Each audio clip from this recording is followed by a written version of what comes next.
Navarrete, ¿y qué aspirador escoba me compro? Pues te explico, porque yo en mi casa tengo una perra, una golden y una gata, Nori, ¿de acuerdo? Entonces tenemos muchos pelos. ¿Qué aspirador tengo yo? Pues yo tengo este, que es un aspirador Bosch de escoba con morro, ¿de acuerdo? Luego están los que han copiado a Dyson, que son estos aspiradores ciclónicos con el tubo largo. Entonces, fundamentalmente, ¿qué diferencias tiene?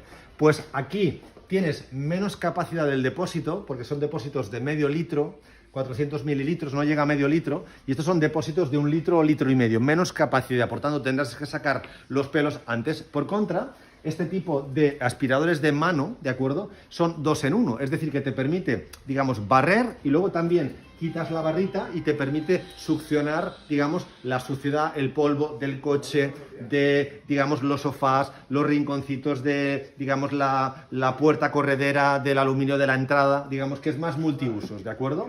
Entonces, ¿qué estás buscando?